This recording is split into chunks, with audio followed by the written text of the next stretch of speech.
Okay, the pineal gland. This video is on the pineal gland. In the lecture, we are going to have these 4 sections: the pineal gland, metabolism of melatonin, this hormone from the pineal gland, and then we'll talk about the functions of melatonin. Finally, the actions of melatonin. So this is the structure of melatonin. The pineal gland is actually located at the back of our head. Here in the front, up front here is the pituitary gland, and then the pineal gland is at the back there.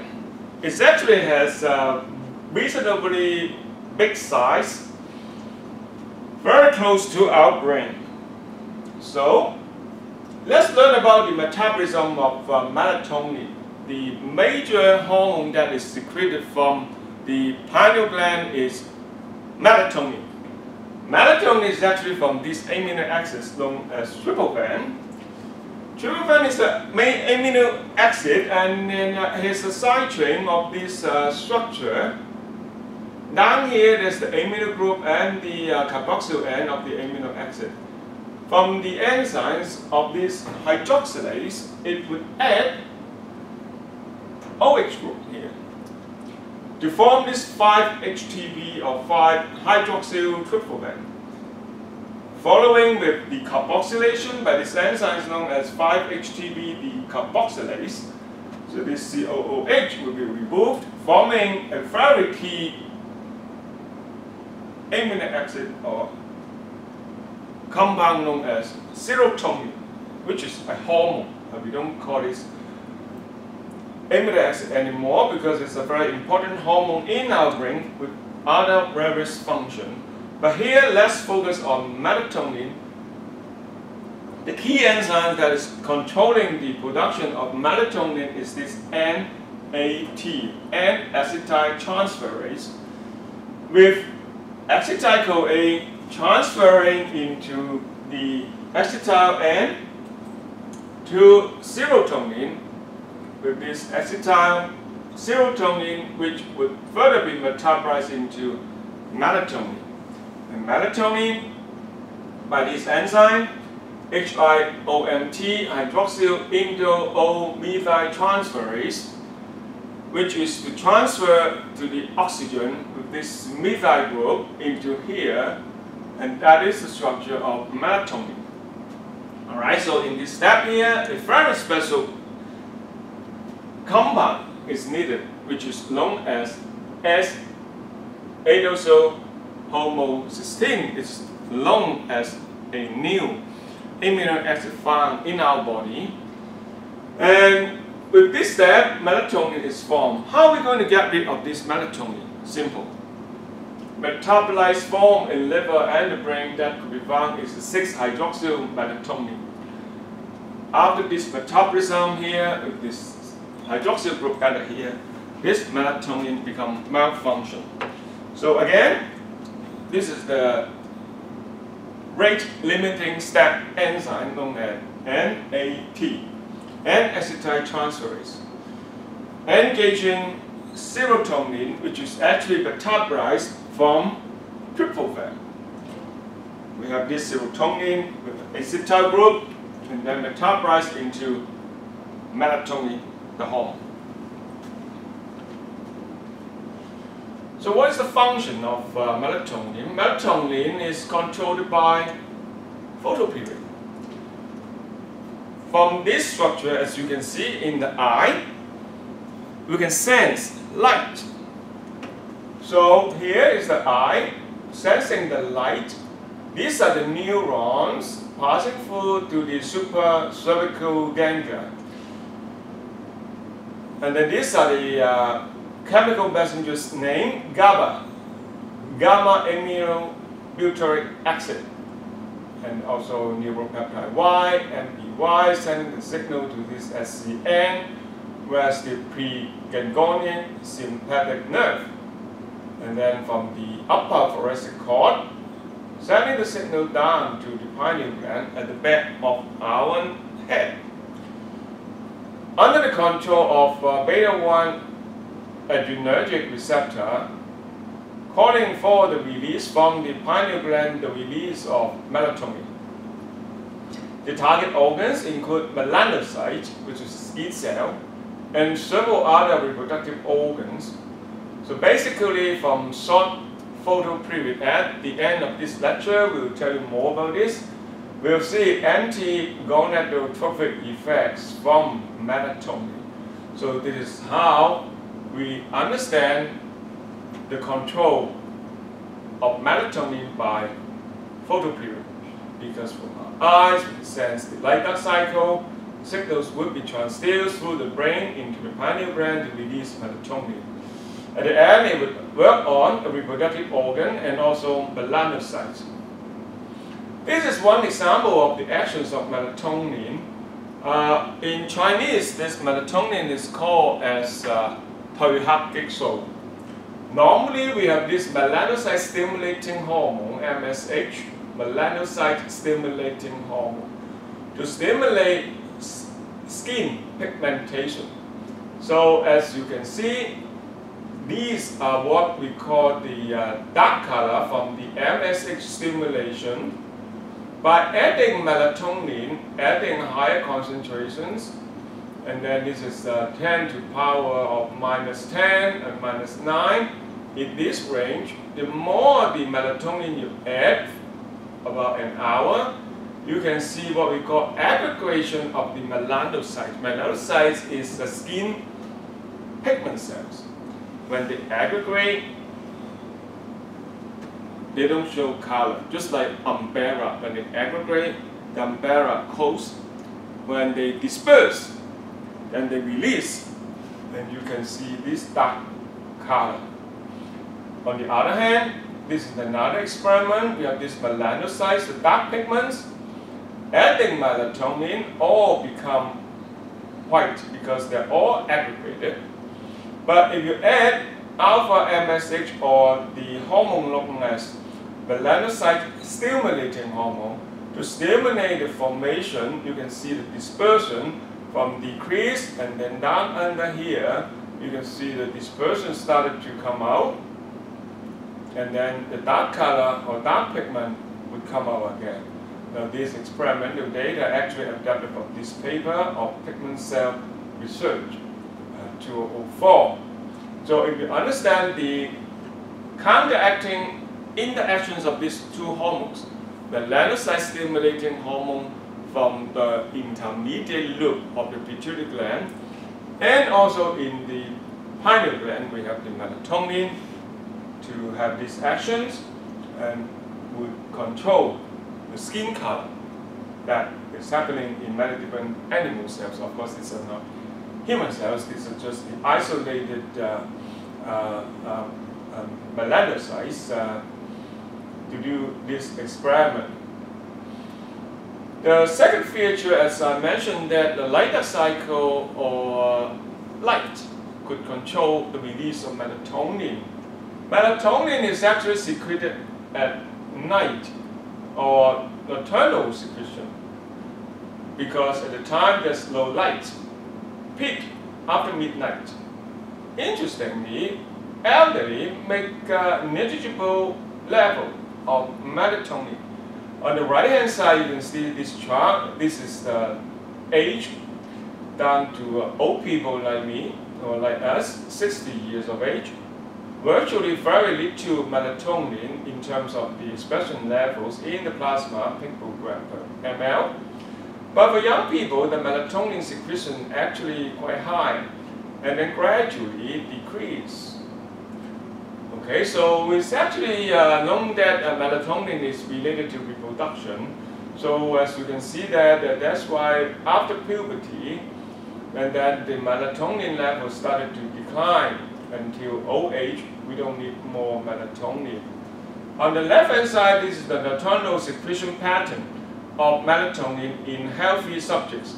And as you can see, at night, 10 p.m., 12 p.m., in the midnight, you can see more and more secretion of the melatonin, and that could vary in different people in different levels. And usually 6 to 8 a.m. the level dropped off. So I pose the question to you: do complete blind persons secrete melatonin more than non-blind persons? That is the question that we ask. I am afraid that we don't have perfect answer for you, because blind persons will have different reasons for their blindness. Okay, so you have to figure out exactly what is the function of this hormone. We cannot live without this hormone. So melatonin is still there, but just that the level could be affected, or the pattern of the hormone could be affected. Same thing is true. It's very difficult to justify the cause-effect relationship. I suppose that old people of this age, of 60 or 70, the melatonin level is low. Not necessarily mean that they don't really need to sleep. They do need to sleep, but of course some people would say old people, they usually like to go to sleep early and then wake up early also in the morning. So I suppose that more research is needed to really find out exact function of melatonin, and also the relationship of the sensing of light in control of melatonin. In general, we will say that there would be a light suppression of melatonin in human or in animals. There are rectangle exposures to night. We have two eyes, so we could sense the light, and then would produce short-term suppression of melatonin production. And this message conveyed through the central nervous system or the suprachiasmatic nucleus. Sightless patient may maintain the night induction of melatonin production with different genes involved. We'll get into that later, and then we call this the diurnal rhythm. Complete blindness usually results in losing this synchronization of circadian rhythm of 24 hours, and sometimes with what we call insomnia. And so there's also intense research on the relationship between insomnia with level of melatonin. It was believed that for those patients with insomnia, perhaps if they take melatonin, may help out them from having insomnia to go to sleep. But obviously that is related to the diurnal rhythm of human behavior. So the function of melatonin is also used as a sleeping pill to treat insomnia. Even for jet lag, or for those people that need to perform shift work, potent antioxidant is also the chemical or biochemical properties of melatonin. Their side effects include the induction of cytokines and also rapid eye movement, or REM, in sleeping. So if you use melatonin to put you to sleep, perhaps you will have more dreams and more REM, rapid eye movement, in sleeping. The hormone actually was first found to affect the nighttime frog skin, as I've shown to you the melanocyte experiments previously about aggregation of the melanocytes to produce this light or lighter color of frog skin. Actually, it would also control puberty and hibernation in many mammals. And in other words, we'll say that melatonin could modulate circadian rhythm. Circadian rhythm means the biological clock. So every day we have a night and light or night dark cycle that we need to adopt to the situation that we are living in on Earth. So when we look deeper, we ask the question, as usual, we know the hormone, then we study the hormone receptors. In this case, MTR1 and 2, the melatonin receptor called MTR1 and 2, or sometimes we just call them MT1 and MT2. The two subtypes, they are present in the brain. They are GPCR, G-protein coupled receptors, transducing signal by sensing melatonin. So MT1, mainly from the past tuberculosis in the pituitary gland. So where's the pituitary gland? Here's the hypothalamus, and this is the pineal gland. Okay, and this is the pituitary gland, and then this is the MT1 receptor. There are also MT2 receptor in the retina, in the eye, or in the nervous system. There are many clock genes are also expressed or controlled by this pathway in the pars tuberalis at different time during the day or under the circadian rhythm. So as you can see, this is in the pineal gland, the rhythm of the short day or long day, of the levels of melatonin. Long day means more sunlight. So you can see the peak would come out like this, and then for the short day, less sunlight. Okay, the level would be reduced, and then we go to the retinal or RHT. We have this glutamate, which is a signal transduction chemical inducing all these different what we call clock genes or controlling circadian rhythm. And then more importantly, we focus back on the hypothalamus.